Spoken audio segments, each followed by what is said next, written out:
Assalomu alaykum, hurmatli tomoshabinlar. Bugun men juda muhim, har bir oilaga tegishli bo'lgan masalani tushuntirib beraman. Pensioner vafot etganda uni dafn qilish, o'limni rasmiylashtirish, qabristondan joy olish, daf puli va qolgan pensiyani olish uchun qanday hujjatlar kerak bo'ladi? Bu mavzu og'ir, lekin bilib qo'yilmasa, eng qiyin paytda qarindoshlar idora yugurib qoladi. Shuning uchun hoziroq kanalga obuna bo'ling, videoga like bosing.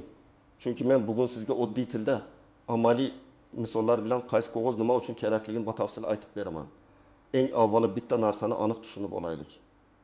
Odamni dafn qilish insoniy va diniy jihatdan kechiktirilmasligi kerak. Lekin bugungi kunda rasmiy tartiblar ham bor. Ya'ni marhumning o'limi tibbiy jihatdan qayd etilishi, FDQ orqali o'lim guvohnomasi olinishi, qabriston reyestriga kiritilishi, pensioner bo'lsa pensiya to'lovlari to'xtatilishi, daf nafaqasi yoki olinmay qolgan pensiya masalasi hal qilinishi kerak. Oldin ko'p joylarda ishlar ancha sodda ko'rinardi. Mahallada hamma bir-birini tanirdi. Vrach kelib ko'rardi. Mahalla raisi yoki qabriston mas'uli og'zaki ma'lumot asosida joy ajratardi. Ba'zan o'lim haqidagi tibbiy qog'oz keyinroq rasmiylashtiriladi. Qarindoshlar avval dafnni o'tkazib, keyin hujjatlarni yig'ardi. Hozir esa tartiblar aniqroq bo'lib boryapti. Chunki davlat organlari o'lim holatini yagona tizimda qayd etish kerak. Pensioner vafot etgandan keyin pensiya kartasiga pul tushishda davom etsa, keyin bu ortiqcha to'lov deb hisoblanishi mumkin.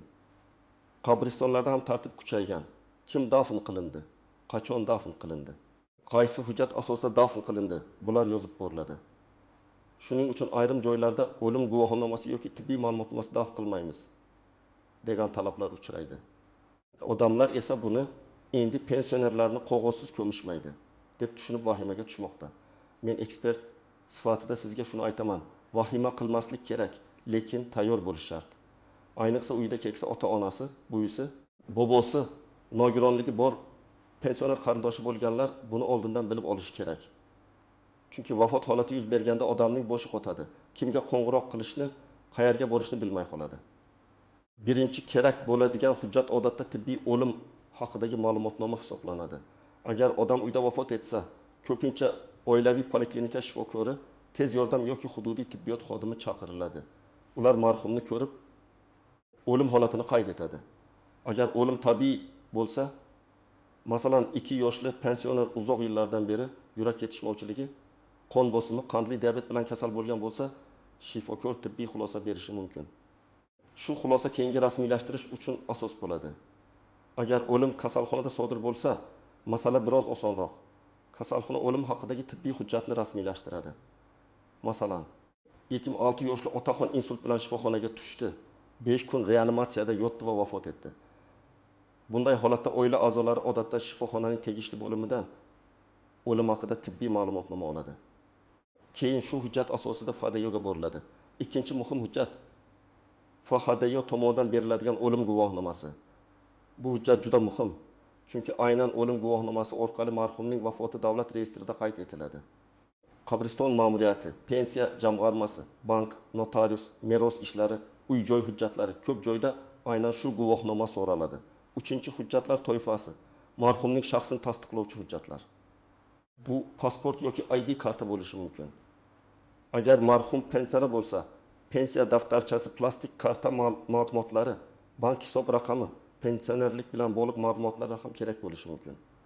Bular dafnning o'zi uchun emas, balki dafn puli, qolgan pensiya, ortiqcha to'lovlarni aniqlash va to'xtatish uchun kerak bo'ladi. 4-toifa qarindoshning hujjatlari. Marhum nomidan ish yuritayotgan odam kim? O'g'limi? Qizimi? Turmush o'rtog'imi? Akasimi, jiyanimi? Uning pasporti, telefon raqami, yashash manzili, qarindoshlikni tasdiqlovchi hujjatlari so'ralishi mumkin. Masalan, qizi murojaat qilsa, tug'ilganlik guvohnomasi orqali marhum uning otasi yoki onasi ekanini ko'rsatishi mumkin. Turmush o'rtog'i murojaat qilsa, nikoh guvohnomasi kerak bo'lishi mumkin. Endi real hayotiy misol olaylik. Toshkent viloyatida yashovchi 79 yoshli pensioner onaxon vafot etdi. Uyda vafot bo'ldi. Farzandlari avval mahalla raisiga qo'ng'iroq qildi, keyin tez yordam chaqirdi. Tez yordam kelib o'lim holatini qayd etdi. Oilaviy poliklinika shifokori marhumning kasallik tarixini ko'rib, tibbiy ma'lumotnoma rasmiylashtirishga yordam berdi. Shundan keyin o'g'li onasining ID kartasi va tibbiy o'g'li kartasi va tibbiy ma'lumotnoma bilan FHDYoga bordi. O'lim guvohnomasi olindi. Qabriston ma'muriyati shu hujjatlar asosida dafn joyini belgiladi. Keyin o'g'li pensiya jamg'armasiga murojaat qilib, dafn nafaqasi va onasining olinmay qolgan pensiyasi bo'yicha ariza berdi. Mana tartib shunday ishlaydi. Yana bir misol. Samarqandda kemin 4 yoshli boboning pensiyasi har oyning 10 sanasida tushar edi. Bobo 3 sanada vafot etdi. Qarindoshlar o'limni rasmiylashtirmay, kartadagi pulni ishlataverdi. Keyingi oy ham pensiya tushib qoldi. Ular bu bobomizning puli-ku deb o'ylashdi. Lekin tizimda vafot qayd etilmaganligi sababli pensiya davom etgan. Keyin FHDYoda o'lim qayd etilgach, pensiya jamg'armasi ortiqcha tushgan summani aniqladi. Natijada qarindoshlar qaytarishga majbur bo'ldi. Mana shuning uchun o'limni vaqtida rasmiylashtirish juda muhim. Kimlar albatta xavotir olib, oldindan tayyorlanish kerak? Uyda yoshi katta pensioner borlar. Hujjatlari yo'qolgan yoki eski pasporti almashtirilmagan keksalar.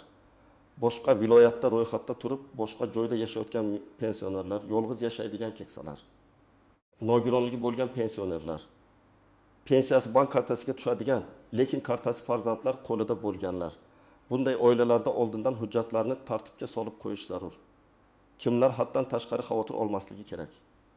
Hujjatlari joyida bo'lgan, oilaviy poliklinikada ro'yxatda turgan, kasallik tarixi bor, yaqin qarindoshlar yonida bo'lgan pensionerlar. Bunday holatda rasmiylashtirish odatda qiyin kechmaydi. Faqat kim qayerga borishni bilsa bo'ldi. Eng katta nozik jihat o'limning sababi. Agar odam yoshi katta bo'lsa ham o'lim holati shubhali ko'rinsa, masalan yiqilib tushgan bo'lsa, tanasida jarohat bo'lsa, avtohalokat bo'lsa, zaharlanish ehtimoli bo'lsa, janjaldan keyin vafot etsa, oddiy tibbiy ma'lumotnoma bilan ish bitmasligi mumkin. Bunday holatda huquqni muhofaza qiluvchi organlar sud tibbiy ekspertiza jalb qilinadi. Bu dafnni kechiktirishi mumkin. Lekin bu tartib jinoyat alomatlarini yashirib yubormaslik uchun kerak. Ikkinchi nozik masala marhum boshqa joyda vafot etishi. Masalan, pensioner Farg'onada ro'yxatda turadi, lekin qizi bilan Toshkentda yashaydi va shu yerda vafot etadi. Bunday holatda tibbiy ma'lumotnoma vafot sodir bo'lgan joyda rasmiylashtiriladi. FHDY masalasida ham hududiy tartiblar bo'lishi mumkin. Qabristonga olib ketish, boshqa viloyatda dafn qilish uchun qo'shimcha ma'lumotlar so'ralishi ehtimoli bor. Shuning uchun bunday vaziyatda birinchi navbatda vafot sodir bo'lgan joydagi tibbiyot muassasasiga va FHDYga murojaat qilish kerak. Uchinchi tuzoq, hujjatlar keyin bo'laveradi deb yurish. Ba'zi mahallarda odamlar bir-birini taniydi, yordam beradi, lekin keyin muammo chiqadi. O'lim guvohnomasi bo'lmasa, bankdagi pulni yechish, merosni ochish, uy hujjatini rasmiylashtirish, kommunal hisoblarni o'zgartirish, pensiya to'lovini to'xtatish, dafn puli olish qiyinlashadi. Hatto bir necha oy o'tib hujjat yig'ish yanada og'irlashadi. Chunki shifokorni topish, kasallik tarixini olish, sanalarni aniqlash muammoga aylanadi. To'rtinchi nozik jihat dafn nafaqasi. Ko'pchilik pensioner vafot etsa davlat pul beradi deb eshitgan. Dafn bilan bog'liq to'lovlar bo'lishi mumkin. Lekin bu avtomatik tarzda har doim ham cho'ntakka tushib qolmaydi. Ariza berish, o'lim guvohnomasini taqdim etish, dafni kim amalga oshirganini ko'rsatish, qarindosh yoki mas'ul shaxsning hujjatlarini berish talab qilinishi mumkin. Miqdor va tartib vaqt o'tishi bilan o'zgarishi mumkin. Shuning uchun aniq summani hududiy pensiya jamg'armasi yoki vakolatli organlardan tekshirish kerak. Men sizga prinsipni tushuntiryapman. Hujjat bo'lmasa, to'lovni olish ham qiyin bo'ladi. 5-masala olinmay qolgan pensiya. Masalan, pensioner oyning oxirida vafot etdi, lekin o'sha oyning pensiyasini olmagan. Bu pulni yaqin qarindoshlar qonuniy tartibda olishi mumkin bo'lgan holatlar bor. Lekin yana hujjat kerak. O'lim guvohnomasi, ariza, qarindoshlikni tasdiqlovchi hujjat. Marhum bilan birga yashaganlik yoki meros bilan bog'liq ma'lumotlar so'ralishi mumkin. Har bir holat alohida ko'riladi. Shuning uchun kartasini bilamiz, PIN kod bor, yechib olamiz deb o'ylash noto'g'ri. Bank kartasi egasi vafot etgandan keyin uning kartasidan foydalanish keyinchalik nizoga sabab bo'lishi mumkin. 6-nozik jihat marhumning pasporti yoki ID kartasi yo'qolgan bo'lsa, bunday holatda vaziyat murakkablashadi. Lekin hal qilib bo'lmaydigan emas. Qarindoshlar mahalla ichki ishlar organlari, FHDY arxivlari, tug'ilganlik yoki nikoh yozuvlari orqali shaxsni aniqlashga yordam beradigan hujjatlarni tiklashi kerak bo'lishi mumkin. Shuning uchun men doim aytaman. Keksalarning hujjatini alohida papkaga solib qo'ying. Pasport, ID karta, pensiya hujjatlari, tibbiy kartasi, nogironlik hujjati, nikoh guvohnomasi, farzandlarining telefon raqami bir joyda tursin. 7-chi masala, qarindoshlar o'rtasidagi kelishmovchilik. Masalan, 2 farzand bor. Ikkinchisi dafn pulini men olaman deydi. Yoki marhumning bankdagi puli bor. Bir farzand kartani olib qo'ygan. Boshqalari norozi. Bunday holatlarda hujjatlar yanada muhim bo'ladi. Kim ariza berdi, kim dafn xarajatini ko'tardi, kim qonuniy merosxo'r, bularning hammasi yozma tartibda isbotlanadi. Og'zaki gap keyin janjalni hal qilmaydi. Endi eng kerakli qismga o'tamiz. Pensioner vafot etgan holatda nima qilish kerak? Men sizga ketma-ket yo'l xaritasini aytaman. Birinchi qadam, vahima qilmasdan darhol tibbiy xodim chaqiring. Agar odam uyda vafot etgan bo'lsa, tez yordamga yoki hududiy poliklinikaga murojaat qiling. Shifokor o'lim holatini ko'rishi va qayd etishi kerak. Agar shubhali holat bo'lsa, buni yashirmang. Yiqilish bo'lganmi, dori ichganmi, jarohat bormi, hammasini rost ayting. Chunki keyinchalik noto'g'ri ma'lumot katta muammoga olib kelishi mumkin. Ikkinchi qadam, marhumning hujjatlarini toping. Pasport yoki ID karta, pensiya hujjatlari, tibbiy kartasi, kasalxona epikrizlari. Nogironlik guvohnomasi bo'lsa, hammasini bitta papkaga joylang. Qarindosh sifatida murojaat qiladigan odamning ham pasporti tayyor bo'lsin. 3-qadam, tibbiy o'lim ma'lumotnomasini oling. Bu hujjatni kim berishini vaziyat belgilaydi. Kasalxona, poliklinika yoki tegishli tibbiy muassasa. Hujjatdagi ism, familiya, tug'ilgan sana, vafot sanasi, pasport ma'lumotlari to'g'ri yozilganini tekshiring. Bitta harf xato bo'lsa ham keyin FHDYoda muammo chiqishi mumkin. 4-qadam, FHDYoga murojaat qiling va o'lim guvohnomasini rasmiylashtiring. Odatda tibbiy ma'lumotnoma marhumning shaxsini tasdiqlovchi hujjati. Murojaat qiluvchining hujjati kerak bo'ladi. Agar qarindoshlik talab qilinsa, tug'ilganlik yoki nikoh guvohnomasini ham olib boring. Ish vaqti, navbat, elektron xizmatlar hududga qarab farq qilishi mumkin. Shuning uchun imkon bo'lsa oldindan telefon qilib aniqlang. 5-qadam, mahalla va qabriston mas'ullari bilan bog'laning. Dafn joyi, vaqt, qabriston reyestri, zarur hujjatlar haqida aniq so'rang. Nima olib kelishim kerak deb yozib oling. Odatda o'lim guvohnomasi yoki tibbiy ma'lumotnoma, marhumning ma'lumotlari, qarindoshning pasport so'ralishi mumkin. Har bir hududda ichki tartiblar bo'lishi mumkin. 6-qadam. Pensiya jamg'armasiga xabar bering. Marhum pensioner bo'lsa, bu juda muhim. O'lim guvohnomasi bilan hududiy bo'limga murojaat qiling. Dafn nafaqasi olinmay qolgan pensiya. Ortiqcha tushgan pul bo'yicha savollarni shu yerda aniqlang. Ariza yozda sanalarni aniq ko'rsating. Marhum qachon vafot etdi? Oxirgi pensiyani qachon oldi? Dafni kim amalga oshirdi? 7-qadam. Bank kartasi masalasida ehtiyot bo'ling. Agar marhumning kartasida pul bo'lsa, uni o'zboshimchalik bilan ishlatishdan oldin huquqiy tartibni aniqlang. Ayniqsa karta egasi vafot etganidan keyin tushgan pul ortiqcha pensiya bo'lishi mumkin. Bank pensiya jamg'armasi yoki notariusdan maslahat oling. 8-qadam, meros masalasini unutmang.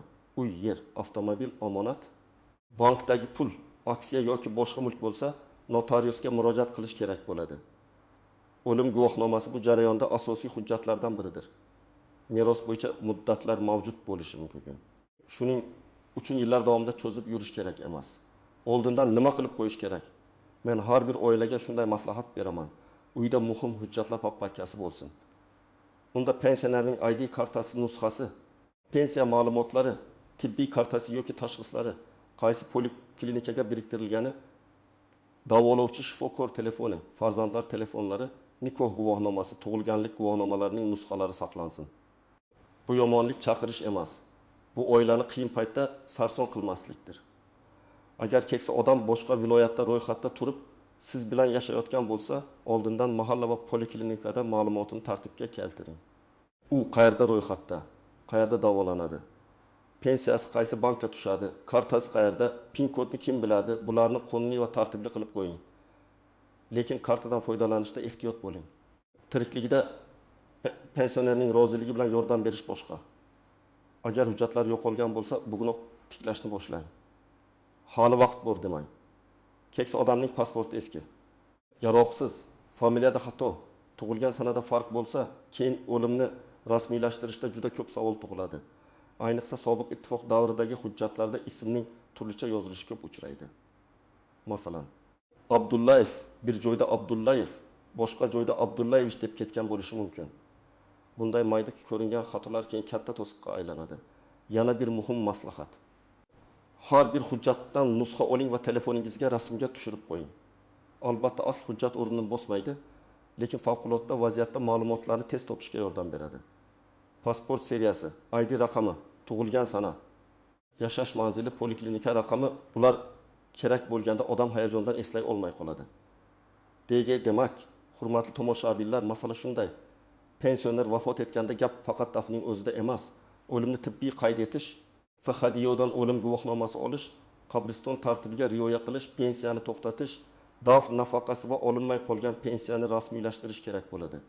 Shu hujjatlar bo'lmasa, qarindoshlar eng og'ir paytda sarson bo'lishi, pul masalasida muammoga duch kelishi, keyin ortiqcha to'lovlarni qaytarishi yoki meros ishlarida qiynalishi mumkin. Men sizga yana bir bor aytaman, vahima kerak emas, lekin tartib kerak. Uyda keksa pensioner bo'lsa, hujjatlarni bugundan tartibga soling. Qaysi idoraga borishni, qaysi qog'oz kerakligini bilib oling. Bu nafaqat sizni, balki butun oilangizni qiyin vaziyatda himoya qiladi. Sizning hududingizda pensioner vafot etganda qanday hujjatlar so'ralyapti? Qabriston, FHDYo yoki pensiya jamg'armasida qanday talablar bo'lgan? Tajribangizni izohlarda yozing, boshqalarga ham foydasi tegadi. Videoga like bosing, kanalga obuna bo'ling va yaqinlaringizga yuboring. Chunki bu ma'lumot, afsuski, bir kun kelib har bir oilaga kerak bo'lishi mumkin.